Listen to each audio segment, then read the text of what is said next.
Hər vaxtınız xeyirli olsun, dəyərli müəllimlər, müdavimlər və şagirdlər. Hər birinizi YouTube kanalında salamlayıram. Əminəm ki, bu kanal sizə bilmədiklərinizi öyrənməkdə, bildiklərinizi isə təkmilləşdirməkdə çox böyük kömək olacaq.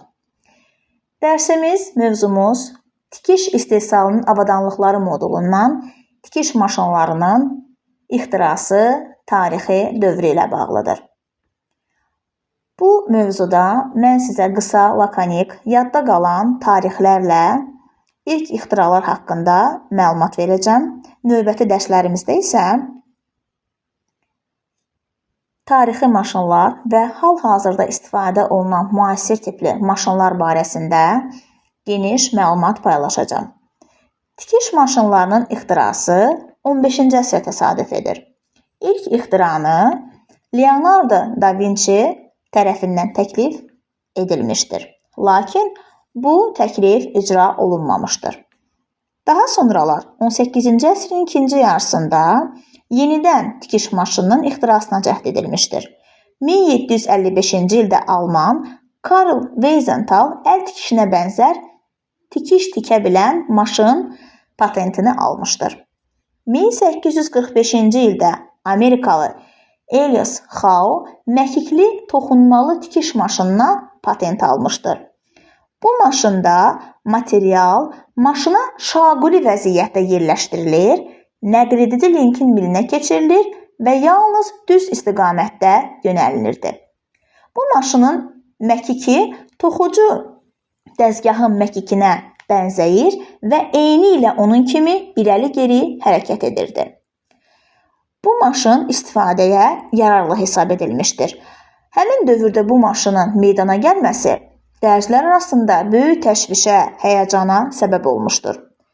Onlar düşünürdülər ki, tikiş maşınlarının istifadəsi əl əməyini azaldacaq və onların işsiz qalmasına səbəb olacaqdır.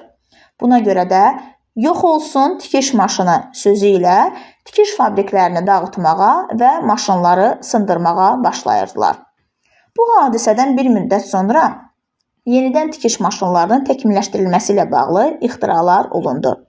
1850-ci ildə Wilson, 1851-ci ildə isə Zinger iynənin şaquli hərəkətini, materialın isə üfüqi platformaya qoyularaq dabanla sıxılmasını təmin edən və parçanın arası kəsilmədən iynəyə tərəf aparmaq üçün dişli təkərdən, daha sonra isə dişli parça aparan tamasadan istifadə edirdilər.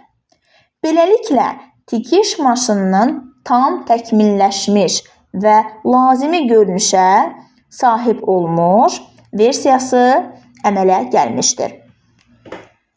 Sovet dövründə, müasir dövrdə isə tikiş istehsalı sənayesində yarım avtomatlaşdırılmış və avtomatlaşdırılmış tikiş maşınları istehsal olunur. Həm sənayedə, həm məişətdə bu tip maşınların istifadəsi daha rahatdır, vaxtdan qənaət edir, işin keyfiyyəti isə yüksəkdir. Bu maşınların əsas xüsusiyyətləri nələrdir? Xüsusi müəyyənləşdirilmiş yerdə maşın iynəsinin dayandırılması və yaxud işə salınması, avtomatik olaraq sapın kəsilməsi, dabanın qaldırılması, tikiş sonunun bəndlənməsi, sapın qırılmasına nəzarətin edilməsi kimi xüsusi qurğular mövcuddur. Müasir avtomat maşınlar geyim hissələrini dəstdən ayırır, onları tikiş sahəsinə avtomatik ötürür. Birləşmə əməliyyatını istiqamətləndirir və əməliyyat başa çatdıqdan sonra isə avtomatik hazır hissələrin yığılmasını təmin edir. Müasir dövrdə ən çox istifadə olunan tikiş maşınları brendləri Yamaha, Jack, Juki, Singer, Janome kimi maşınlardır. Bu maşınlar haqqında da videonun əvvəlində qeyd etdiyim kimi növbəti dərslərdə ətraflı məlumat verəcəm. Əgər video sizə faydalı oldusa, bəyənməyi unutmayın.